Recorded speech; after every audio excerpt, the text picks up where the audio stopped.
TSG Foundation's Wisdom of the Zodiac. Today's lesson and meditation will be taken from Wisdom of the Zodiac by Torkom Saraydarian, Volume 4. And we will discuss and read and share from Chapter 31, titled Aquarius Conscious Change. I love this chapter, and it really brings home to me, and I hope to you, the need for systemic change to remove the hindrances in our life and go forward in a new way in this new year. So what I'd like to do is read a couple of paragraphs and then explain some of my insights to you, and then do a guided meditation at the end.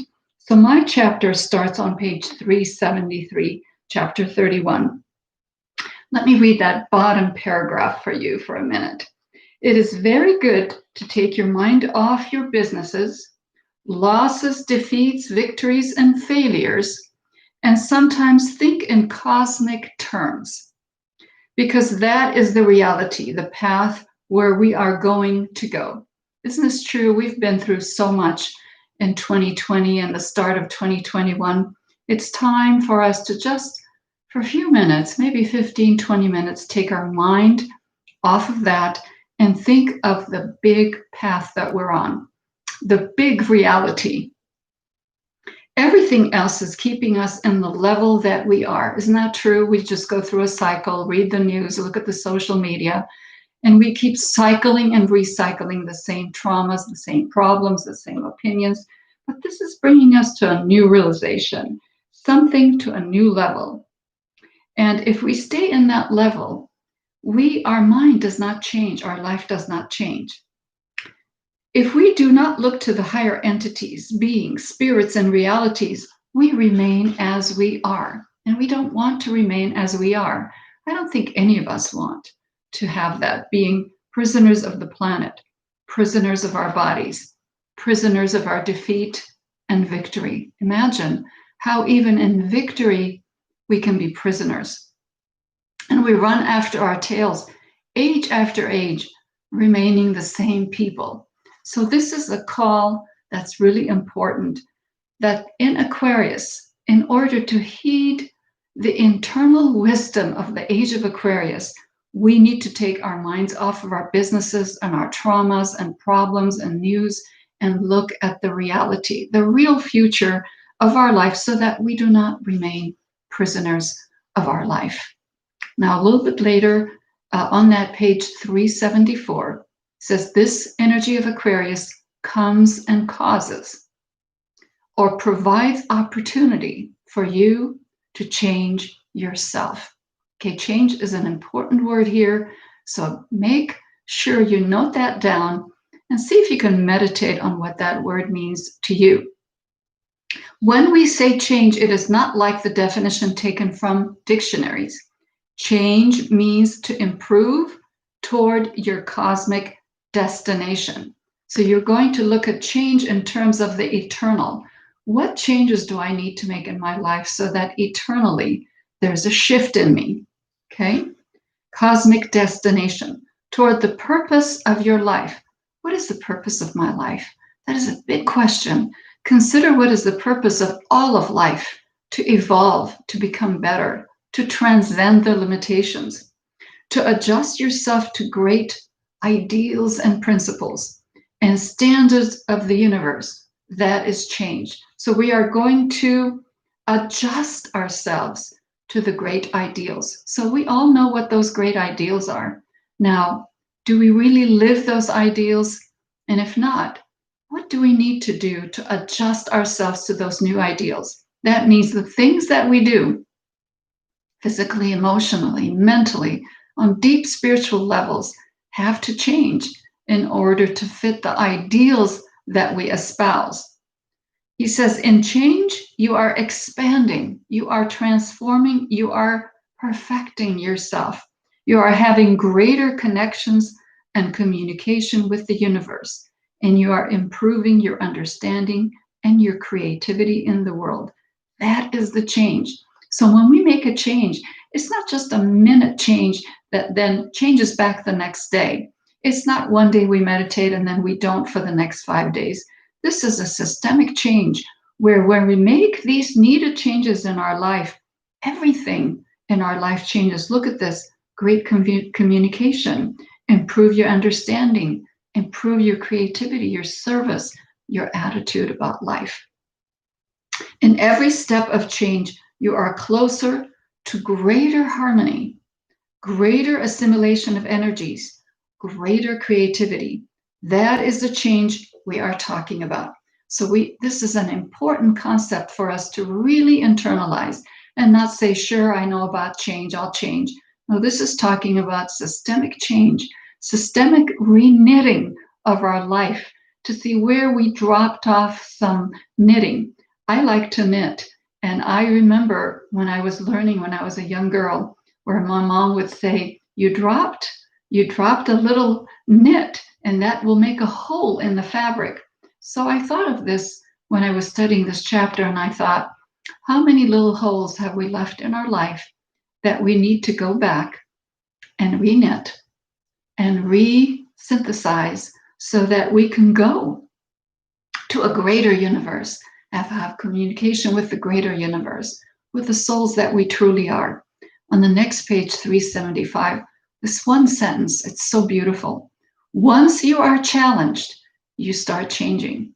Here's the key. Once you are challenged, you start changing. So change doesn't happen when we are having a great time in our life. Everything is wonderful. Everything is going our way. No, when we are challenged for greater service, for greater beingness, for greater courage, for greater strength, that's when your soul is saying, time to change, to step up to the needs of the time. This is so beautiful. Let's look at this paragraph on page 376. There are two kinds of change. One change is unconscious. Life forces you to change. Others force you to change. The economy forces you to change. Hunger, for example, homelessness, loss of life, all of these force us to change, but those are temporary. They're not total internal improvement. But there is another kind of change that happens, that when you are really challenged and you say, how can I meet this challenge? Now look at the kinds of things that challenge us. And you can add to this from your life. Page 377 says, disaster causes change. Are we facing disaster? Yes. And how has that caused us to change? And how many people have rebelled against that disaster and said, it has nothing to do with me. I'm not going to change. We're talking about the pandemic, right? How many millions of people have to die, have to get sick before people understand that this disaster is forcing us to make a change? How change? How we see each other, how we protect each other, how we live our lives, how we keep our sanity and love and joy in our life, even when we don't see our loved ones. So look at the way disasters in your life have caused changes. The next one is the need causes change. The need causes change. For example, if you're a young mother, a young father, the need of your new children will cause a change in your life. Total dramatic change. So look at what is the need in your life right now that is forcing you, compelling you to say, I've got to change. Vision causes change. Of course, I've seen that. My vision for TSG has grown, and with it have come the demands for me to change for inside out, the way I work, the way I teach, the way I do anything. Our vision seems easy. I want to do this, I want to do that.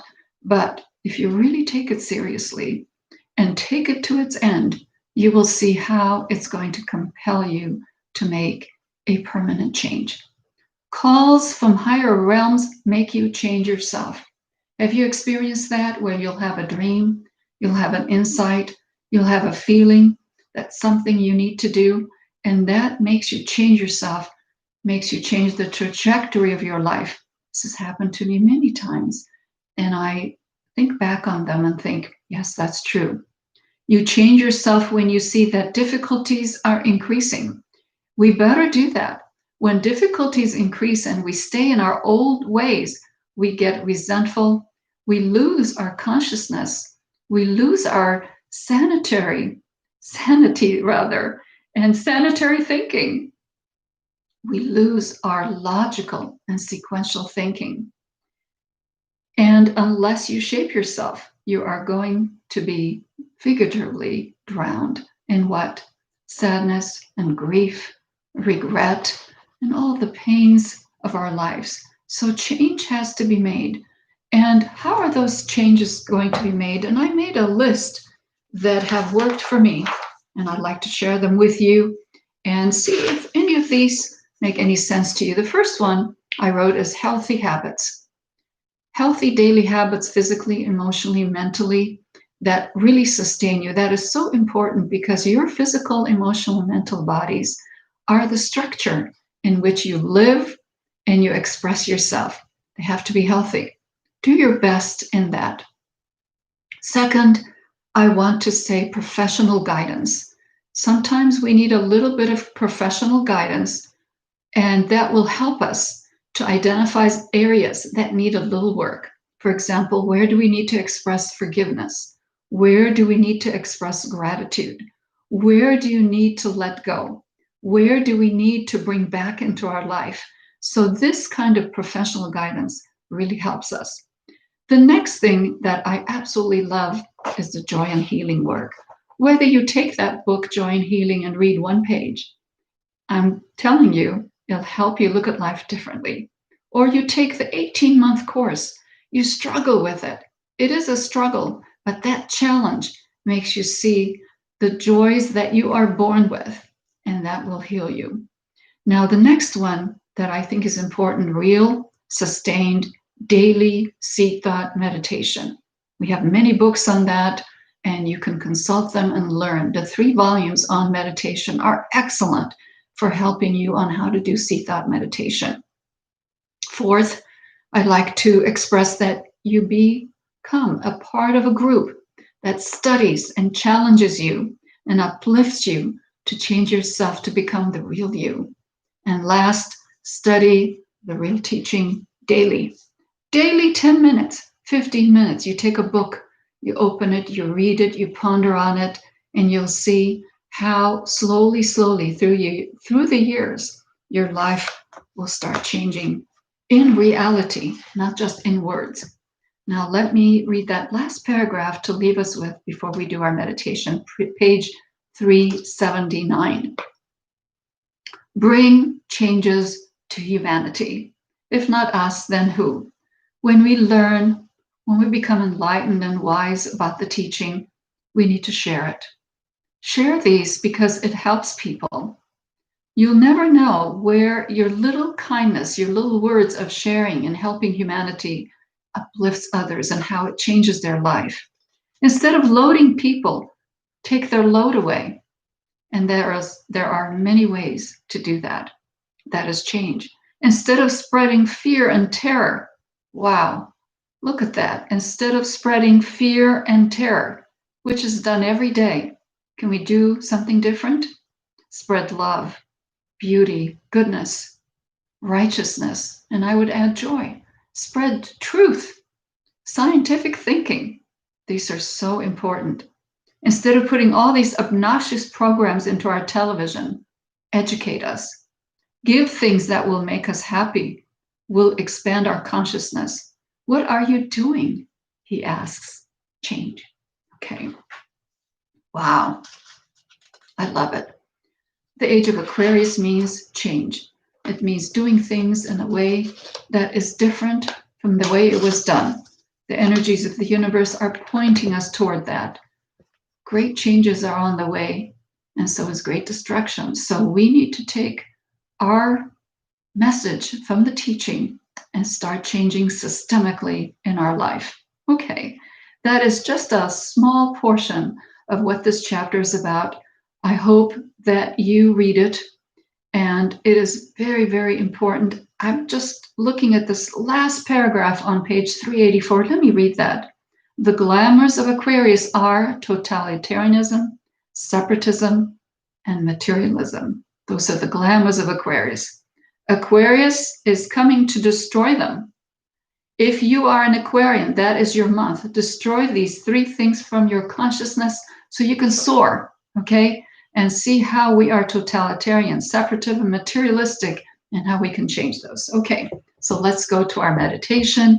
Sit in a relaxed and beautiful, joyful way and close your eyes and have a smile on your face.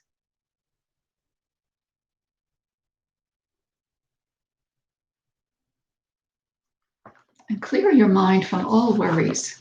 This is not the time to be worried. Visualize a 5-pointed star at the top of your head, a diamond star. Take your time and form a 5-pointed star above your head.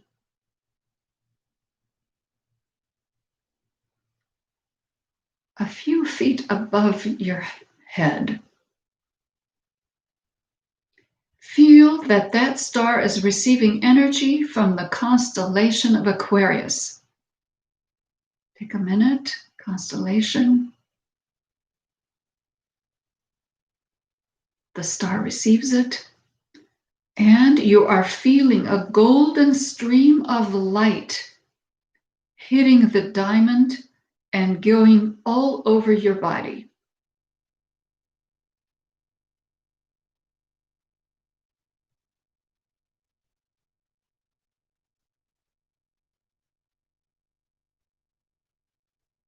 Healing, revitalizing, and regenerating you. Just let that work happen with no attention to any particular part of your body. Let it bathe you.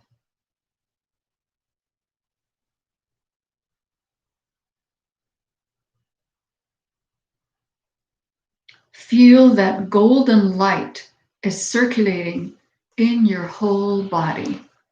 Remember to keep your chin down. Don't let it float up.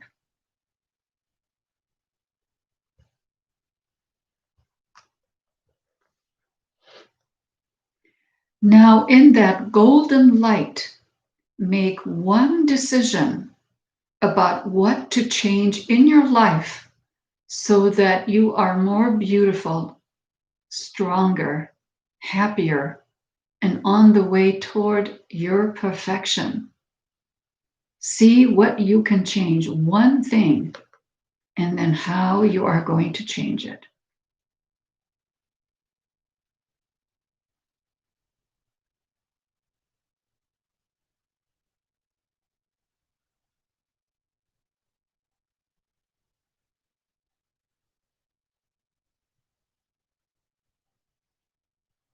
Do not have any fear. Don't let any fear interfere.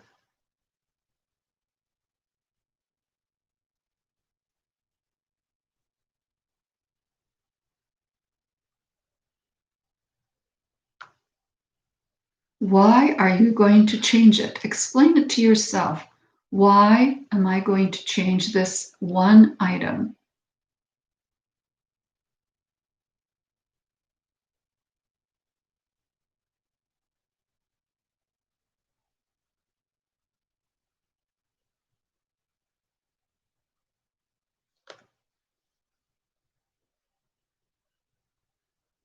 Now visualize that 5-pointed star rising up 3 feet above your head.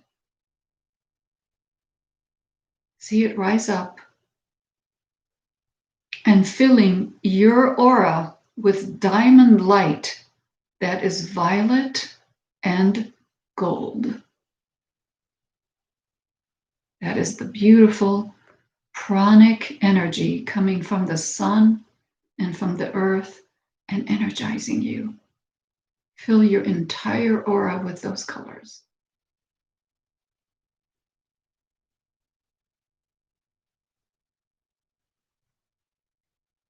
Feel happy, relaxed, and decide that you can indeed change yourself. Let us say 3 ohms, and with each one, extend that violet and golden energy out to the planet itself.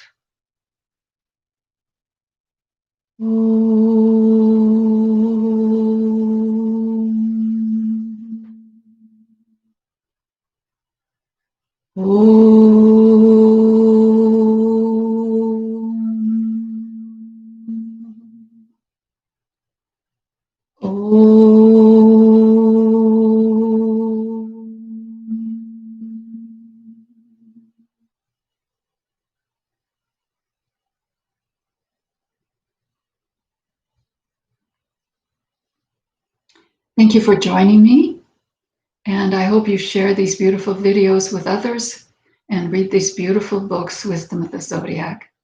I want to thank you for your participation and your continued support to all our efforts. Bye for now.